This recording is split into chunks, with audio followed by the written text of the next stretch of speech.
कन्या ने कहा, हे पतिदेव, मैंने श्रद्धा भक्ति पूर्वक अनेक देव देवी का पूजन भी किया, इसी से आप पति रूप से हमसे प्राप्त हुआ है। आप निरंजन हमसे पूजन लेते हैं, गिरियों संस्था पर सदा शुभ दुख आते जाते हैं, इसलिए आप सदा शांत चित्त रहे।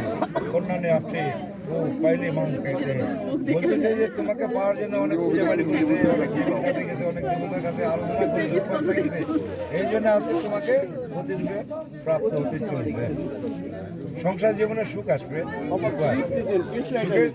সুখের টাইমে তোমার পিছনে হাসবে, সুখের টাইমে কিন্তু তোমার সামনে ঢাল হয়ে যাবে, কিন্তু সুখের টাইমে তোমাকে বিচলিত হওয়া হবে না। স্বামী স্ত্রী সুখ দুঃখ মিলেতে চলবে। যদি তোমার বাড়িতে ভাই ভাই থাকে তো গন্ডগোল হবে, তো বর্ণনা বলেছে যে সেখানে তুমি চুপ থাকো, বাইরে চলে যাও, গন্ডগোল হবে। হবে কি? ওকে বললো হ্যাঁ, শুনতে পেরেছ? পরে আবার করে না শুনিনি।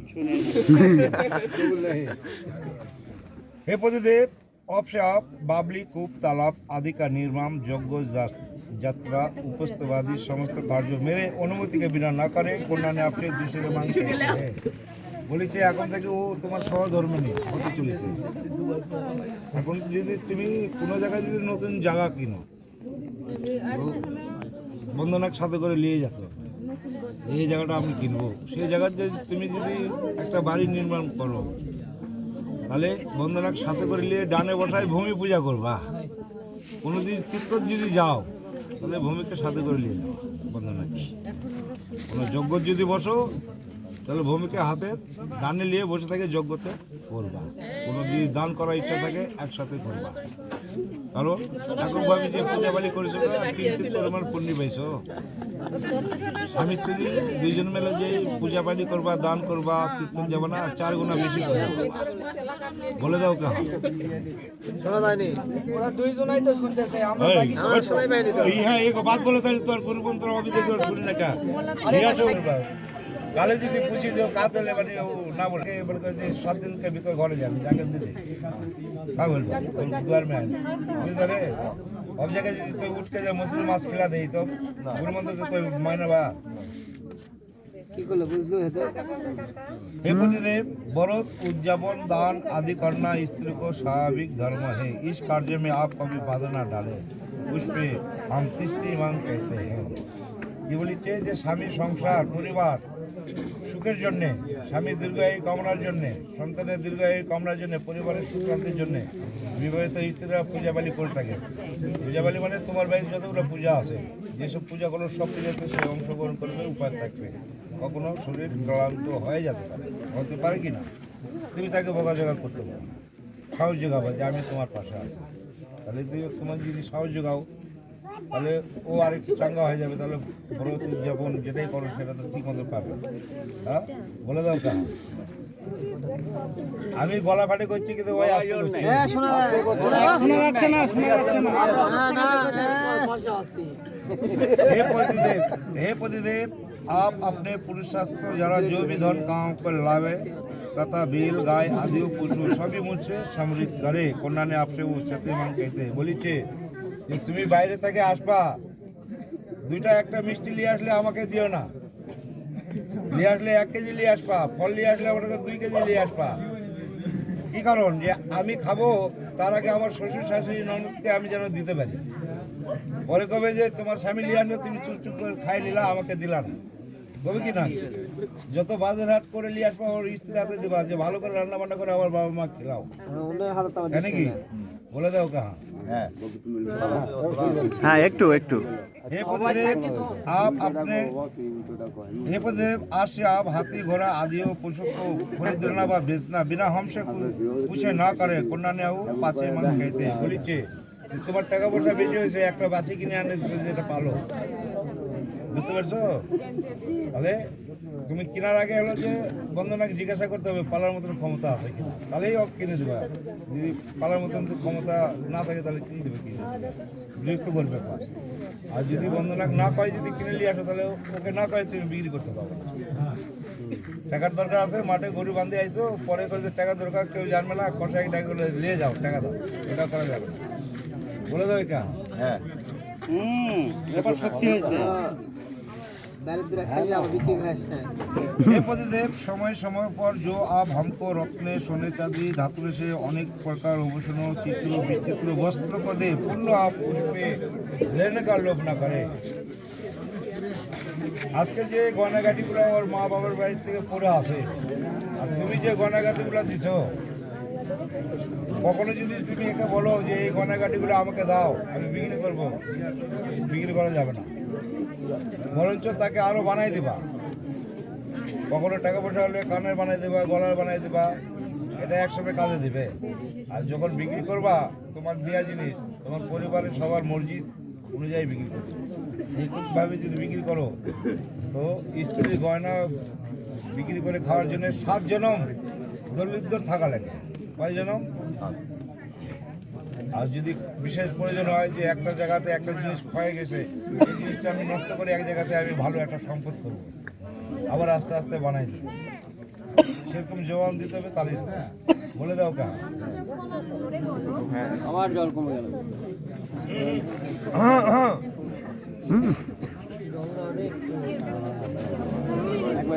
এখন বলো যে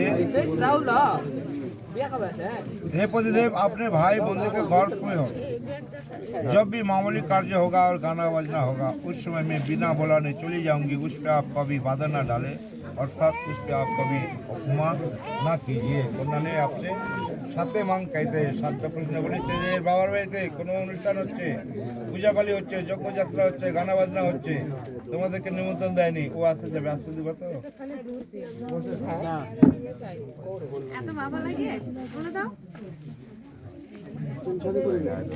হ্যাঁ?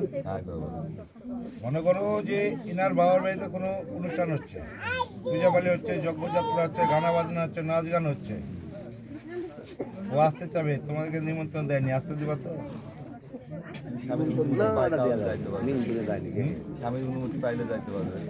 সেটাই তো অনুমতি তো লাগবে। তো স্বামী কি অনুমতি দেবে যে আমাকে তো নিমন্ত্রণই করেনি, তাহলে তুমি কেমন করে যাবে?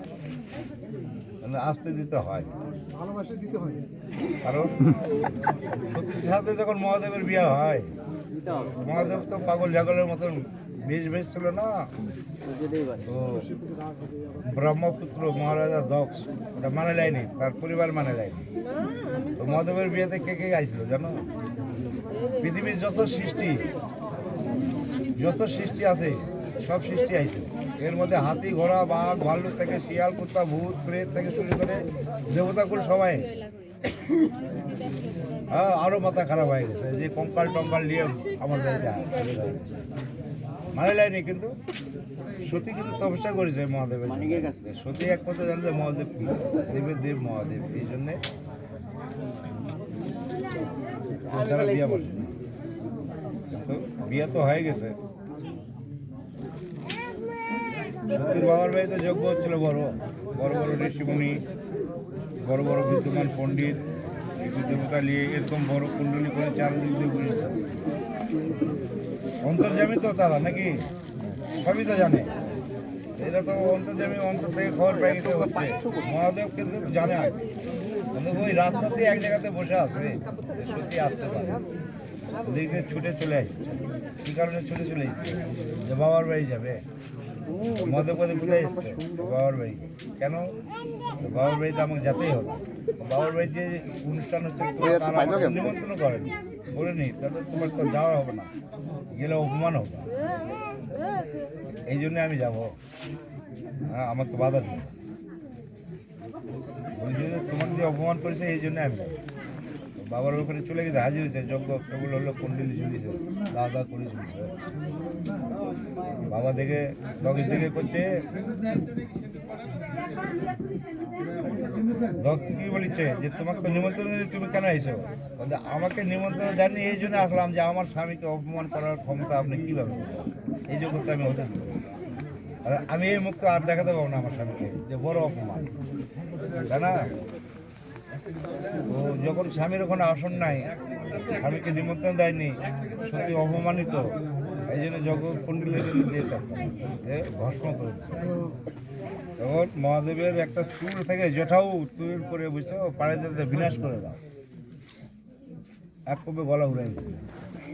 তো এই জন্য বলতে হয় যে যাতে হয় যখন আসবে তোমার বাবা হোক ভাই হোক কারোর মাধ্যমে পাঠাই দেবে। যাও দুদিন বলে দাও কে হ্যাঁ হ্যাঁ জোরে কও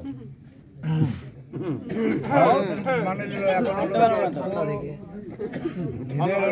পাঁচটা বছর আছে এই বছরটা মানতে হবে মানে ওকে হ্যাঁ বলতে হবে। হৃদয় তুমি যদি না শুনতেও পারো আমাকে কমপ্লিট তাহলে হৃদয় বলতেছে हे पिया मेरे घर पर न रहने समय क्रिया हासि मजाक पाउडर लिपस्टिक आदि से शरीर साजना सामाजिक कार्य देह दर्शन आदि हास परिहास दूसरे घर जाना पति के परदेश आने जब प्रतिबद्धता स्त्री को नहीं करना चाहिए इसलिए मैं भी तुमको उपयुक्त नियम करने के लिए सदा सदस्य रहने के लिए आदेश देता हूँ। बोलो যে হৃদয় 5 দিনের জন্য বাইরে আছে এই 5 দিনের মধ্যে তুমি যেরকম সাজগুজ করবে সেরকম সাজগুজ করবা প্রতি পরমেশ্বর যখন বাড়িতে থাকবে তখন তুমি সাজগুজ করে থাকবে কি কারণে প্রতি পরমেশ্বর বলিছে যে আমি যখন বাড়িতে থাকবো তখন বেশি বেশি সাজগুজ করে থাকবা শুনো কি কারণে থাকবা যেন আমার যেন পরমের উপর লোভ না হয়।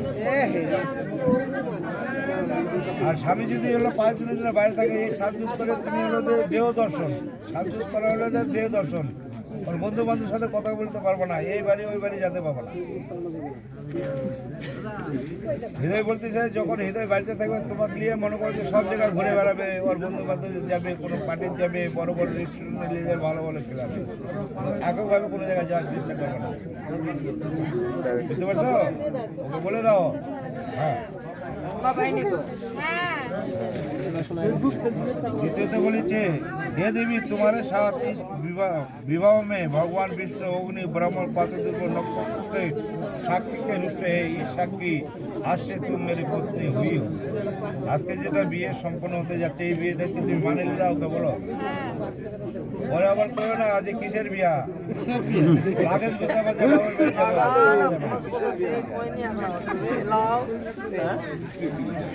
দ্বিতীয়ত হচ্ছে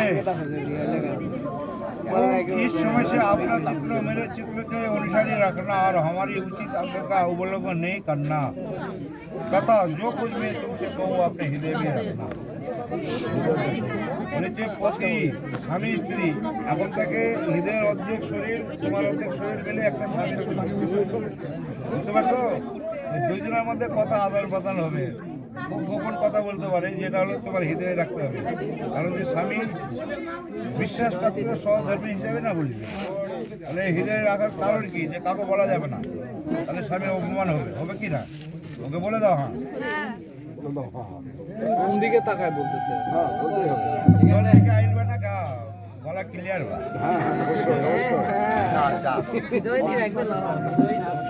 चार नंबरे बोलिए इधर 4 नंबरे बोलिए हे पिया तुम्हारे परम कर्तव्य हो कि जिस प्रकार मुझे संतोष हो उसी प्रकार कार्य करना और हमारी भाई बच्चों के आदर पूर्वक भक्ति भाव रखना सदा मेरे आदेश का पालन करना बोलते ये और तुम्हारे स्वामी सुखोके ভালোবাসা আর ভালোবাসা পাবে না और মা বাবা ভাই বোন বড় ছোট সবগুলোকে ভালোবাসতে হবে বড়দেরকে সম্মান করতে হবে ছোটদেরকে আদর করতে হবে তাহলে তুমি তা ভালোবাসা পাবে না হলে ভালোবাসা পাবে না বলে দাও না হ্যাঁ ঠিক বা 5 नंबर बोलिए जे पिया पत्नी के बिना गृह समस्त पर धर्म का पालन नहीं हो सकता तब मेरे विश्वास पात्र बहादुर सहादुर्मी बनो इस पात्र श्लोक में तुमसे कहता हूँ 4টা প্রশ্ন করে মারলে 5টাতে তোমাকে স্ত্রীর মর্যাদা দেবে তুমি কি রাজি আছো বলে দাও আমার নাই আমার ফিউচার ব্ল্যাক ঠিক আছে এই হাত ছাড়ো আর